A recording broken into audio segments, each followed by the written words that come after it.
प्रमुख अतिथि के रूप में माननीय जेपी नड्डा जी आज हमारे बीच में उपस्थित है। मैं प्रबोधिनी परिवार की तरफ से माननीय नड्डा जी का बहुत धन्यवाद व्यक्त करता हूं।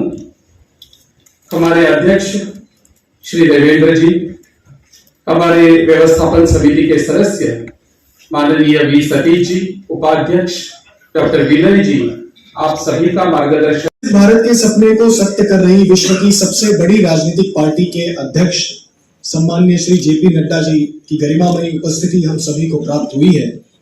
एक कार्यकर्ता से राष्ट्रीय अध्यक्ष तक का ये प्रवास उनका सुशासन से भरपूर रहा। मैं आदरणीय अध्यक्ष जी से अनुरोध करता हूं कि वे इस समारोह को संबोधित करें।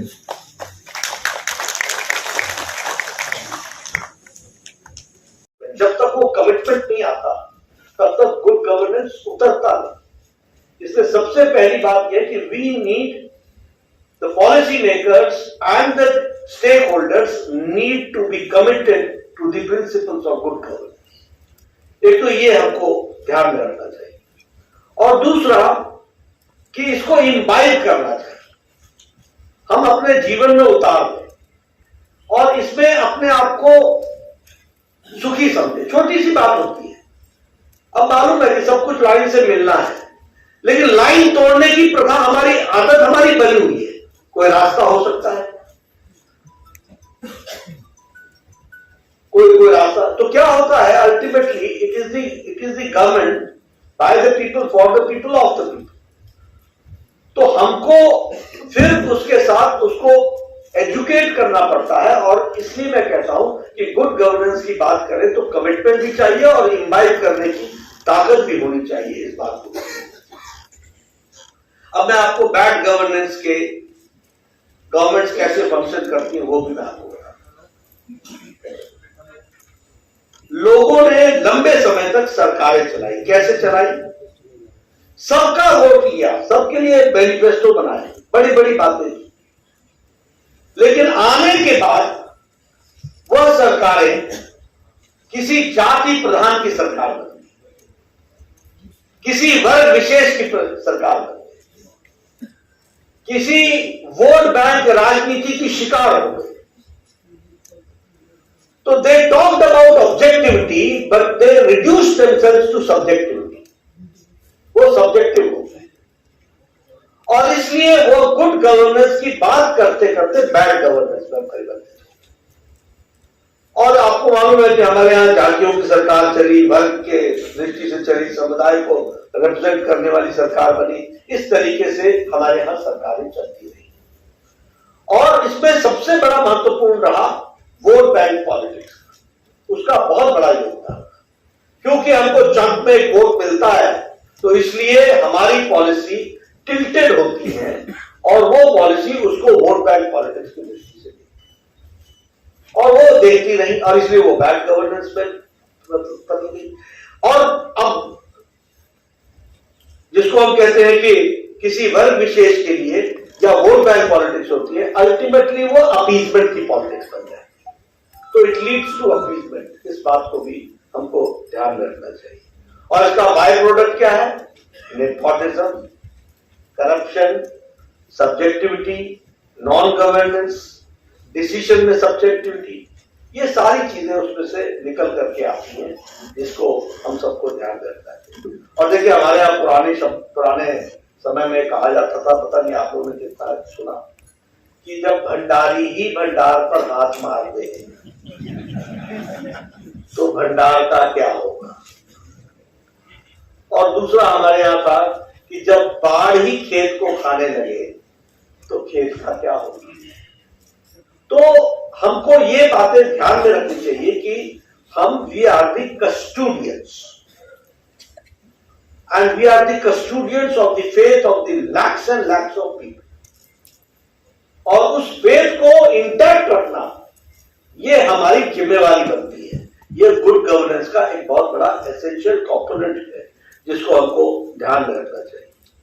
और इसीलिए मैं इसको अगर बांटना चाहूं तो मैं बड़े यहां पर गौरव के साथ कह सकता हूं, इसलिए नहीं कि प्रधानमंत्री मोदी जी हमारे नेता हैं, देश के नेता हैं, दुनिया के नेता हैं, इसलिए कि there is a change in the political culture of the country pre 2014 and post 2014, that we have to understand.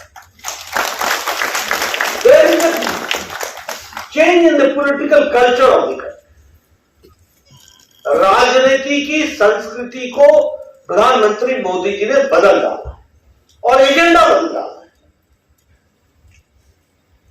और अब देखिए, इसी को जाति जनगणना की बात कही, बीजेपी उसके साथ खड़ी.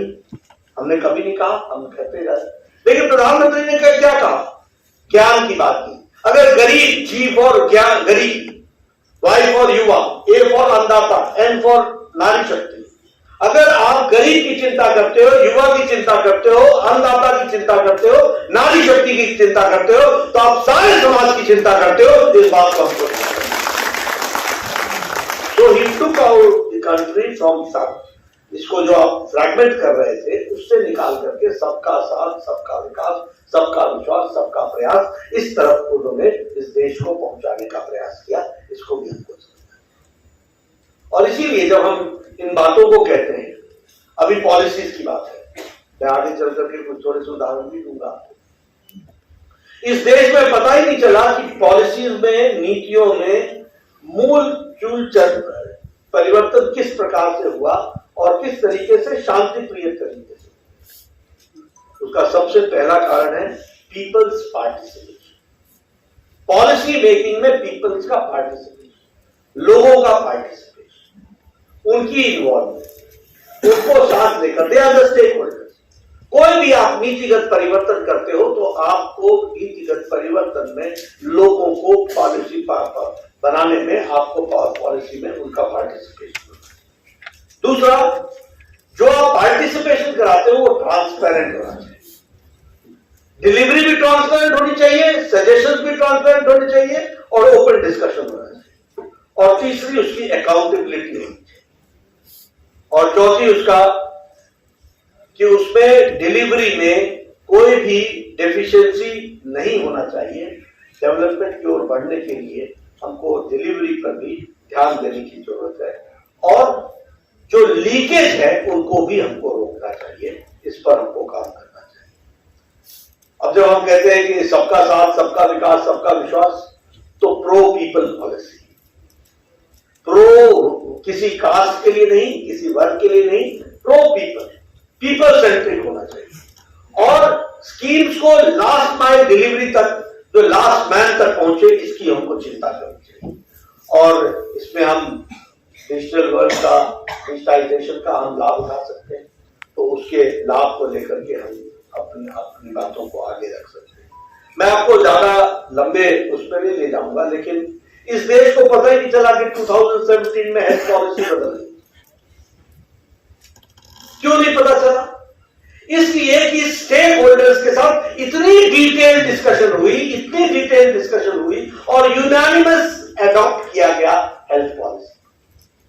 कोई कह ही नहीं सकता था कि ये मोदी सरकार की हेल्थ पॉलिसी है. सबने ये कहा ये हमारी हेल्थ पॉलिसी है, ये this is the beauty of people. देश की हेल्थ पॉलिसी बदल गई. क्यूरेटिव से हम प्रिवेंटिव में चले गए, प्रिवेंटिव से हम प्रोमोटिव में चले गए, प्रोमोटिव के साथ क्यूरेटिव भी जुड़ गया, उसके साथ जेरियाट्रिक भी जुड़ गया, पैलिएटिव भी जुड़ गया, कॉम्प्रिहेंसिव हेल्थ केयर आ गया. यही इसी देश में झगड़ा एलोपैथी आयुर्वेद का चलता रहा है, ये हमने सालों साल सुना है. और आज एक ही छत के नीचे एलोपैथी भी है, आयुर्वेदा भी है, सिद्धा भी है, योगा भी है, यूनानी भी है. किसी को पता चला हाउ दिस पॉलिसी है? ये कोई छोटी घटना है. एक हेल्थ सेंटर में आपको योगा भी मिल रहा है, एक हेल्थ सेंटर में आपको इंजेक्शन लगाने वाला डॉक्टर भी मिल रहा है. ये कभी हुआ था? ये तो ऐसा था कि एक जगह पर बाप बकरी पानी पीने बैठे, इस प्रकार की बात मानी जाती. एलोपैथी और आयुर्वेद एक जगह आ जाए, ये नामुमकिन था. लेकिन होलिस्टिक हेल्थ का तो इतनी बड़ी पॉलिसियां है. उसी तरीके से अगर मैं दूसरा उदाहरण आपको देना चाहूंगा तो नेशनल एजुकेशन पॉलिसी. ये एजुकेशन की पॉलिसी में मालूम आपने इस देश में देखा है, वंदे मातरम पर झगड़ा हुआ है, एजुकेशन मिनिस्टर ने झगड़ा किया. लेकिन आज national education policy was unanimously accepted by everybody one and all in 2020. This is peoples participation and this is the example of good governance. ये एग्जांपल है गुड गवर्नेंस का. इतनी बड़ी चेंज, इतने आपको मालूम है एजुकेशन में वैचारिक पृष्ठभूमि पर को लोगों का कितना विरोधाभास और कितने कितने अपने अपने बातों के साथ जुड़े रहना आप सब लोगों ने देखा है. यहाँ हमारे युवा साथी बैठे हैं, कोई जो जेएनयू से आता होगा उसका शेड कुछ और है, दिल्ली यूनिवर्सिटी का शेड कुछ और है, किसी और का यूनिवर्सिटी का शेड और है, किसी प्रोफेसर का शेड कुछ और है, ये सब आप जानते हैं. लेकिन सबको एक जगह पर लाना, ये national education policy Modi ji के नेतृत्व में 2020 में हुआ. With all conferences, with all discussions, on all subjects, on all minute details, discussion होकर के हुआ. ये एक गुड गवर्नेंस का एक हम लोगों ने उसका भी रूप देखा और उसको भी हम लोगों ने समझा. एक मैं और उदाहरण देना चाहूंगा, आप सबके ध्यान में नहीं आया होगा. मैं ऑस्ट्रेलिया में गया जब मैं हेल्थ मिनिस्टर था, तो उन्होंने हमको डिजिटलाइजेशन समझाने का प्रयास किया कि हम ये करेंगे, वो करेंगे, ये करेंगे, वो करेंगे. बहुत अच्छी बात है. मैंने कहा हमारे यहाँ भी under the direct leadership of prime minister Modi we have started Ayushman Bharat. What is this Ayushman Bharat? I said it is 10 crore 74 lakh families, which comes to approximately 52 to 55 crore people who have got a health cover of 5,500,000 rupees per year. And the number is 50 crore. So, जब मैंने उनको 50 करोड़ की बात की, जो millions उनको जब मैंने इस बात को बताया, तो उन्होंने कहा ओह माय गॉड. मैंने कहा यस गॉड इज देयर. इतने और डिजिटलाइज है. और आपको जान करके आश्चर्य होगा, गुड गवर्नेंस का नमूना मैं अपनी बात कहूँ अच्छा नहीं लगता, प्रधानमंत्री मोदी जी ने इसको हम लोग को टारगेट किया था और उन्होंने prime minister took at least 20 personal meetings to monitor how this program is coming up. And in 9 months we gave this Ayushman Bharat. 50 crore लोगों को 5 लाख का हेल्थ कवर प्रति वर्ष डिजिटलाइज देने का काम किया. तो हमारे भारत में गुड गवर्नेंस और उसका तरीका देखिए. मोदी जी की थंब लगाना है and they will tell you that out of 5 lakh this year you have taken out 20,000 rupees. Now 4,80,000 is for you this year for the health cover which you can use. ये facility आज ये good governance का है and it is cashless. और सबसे बड़ी बात यह है कि एक छत्तीसगढ़ का एक लेबरर अगर मुंबई में काम कर रहा है, तमिलनाडु में कहीं काम कर रहा है और वो वेल्लोर के हॉस्पिटल में जाता है, तो पैसा दिल्ली से छत्तीसगढ़ नहीं जाएगा, सीधे वेल्लोर हॉस्पिटल जाएगा और वहां पर उसको मिल जाएगा. ये काम करेगा. अगर मैं बात करूं आपसे ट्रांसपेरेंसी की, डायरेक्ट बेनिफिट ट्रांसफर की दृष्टि से, किसी को पता चला इस देश में कोरोना लगा 25 करोड़ बहनों को 500 रुपए 3 महीने के लिए उनके अकाउंट में सीधा चला गया. और पहले लोग हमारे ऊपर हंसते थे, ये जनधन खाता खुलवा रहे, काहे को खुलवा रहे, इनको कुछ समझ नहीं आया. अब आपने कभी जड़ का धन समझा ही नहीं, सब अपना ही धन समझा. तो आप ना समझो, आपको कहां पता चलेगा कि जड़ का धन भी होता है. तो वो 25 करोड़ बहनों को 500 rupees per month during corona काल, जब तक लॉकडाउन लगा तब तक वो पहुंचा है. आज 80 crore people are getting 5 kilo wheat और 5 kilo rice and 1 kilo pulses. और सब चीजें डिजिटली मैनेज हो रही है. करप्शन फ्री इसको करने का प्रयास हुआ है, लीकेजेस को रोका गया है. और इसी तरीके से अभी कहना नहीं चाहिए लेकिन आयुष्मान भारत हेल्थ अकाउंट मेरे गांव में बिना मेरे कहे हुए आशा वर्कर आकर के मेरे घर में मेरा कार्ड दे गई कि ये आपका आभा अकाउंट है, ये आपका. आपको यही देश मालूम है कि एक लाइसेंस लेने के लिए पसीने बहाने पड़ते. आज होम डिलीवरी हो रही है, आज घर पर आपको डिलीवरी हो रही है. These are something which we have to think and understand. उसी तरीके से आप किसके लिए काम कर रहे हो, तो हमने कहा सबका साथ, सबका विकास, सबका विश्वास, सबका प्रयास। उज्ज्वला कास्टलेस, उज्ज्वला सिर्फ इस बात को देखती है कि आप पात्र हैं कि नहीं, किसी भी कास्ट के हो, किसी भी धर्म के हो। उजाला, एलईडी बल्ब, सौभाग्य योजना, आयुष्मान भारत। आयुष्मान भारत में आपको जानकर के आश्चर्य होगा, बाय प्रोफेशन लोग हैं इसमें। रेडी वाला, फेड़ी वाला है, रिक्शा वाला, ठेले वाला, सब्जी वाला, लिफ्ट नीचे तक उतारने का प्रयास किया है और उसको पूरी ताकत से उन तक पहुंचाने का प्रयास किया है। जन आंदोलन बनाने का विषय जहां तक आता है, उसमें आप सब स्टेक होल्डर्स का बहुत बड़ा सहयोग चाहिए, क्योंकि हम प्रशासन में रहते हैं, हमें मालूम है कि हमें दिन रात लोग मिल करके समझाते हैं कि बस एक डिस्क्रिप्शन लगा दो, बाकी और शब्दावली भी क्या बोलते हैं, आप चाहें तो क्या नहीं हो सकता, हुक्म तो कीजिए, फोन तो कीजिए। उनको मालूम नहीं है कि यह फोन कितना नासूर बनता है और गुड गवर्नेंस के लिए कितना विरोधी होता है, इस बात को भी समझना चाहिए। इसलिए हम आपसे निवेदन करेंगे कि आप इसको जन आंदोलन बनाइए। बहुत तेजी से देश आगे बढ़ रहा है, उसमें आप सब सहयोग कीजिए। मैं फिर से रामबाबू मालवीय प्रबोधिनी के सभी आयोजकों को, जयंत कुलकर्णी जी को, हमारे विनय सहस्रबुद्धे जी को, वी सतीश जी को और हमारे अध्यक्ष देवेंद्र फडणवीस जी को बधाई देना चाहता हूँ कि उन्होंने इस प्रयास को आगे बढ़ाया है।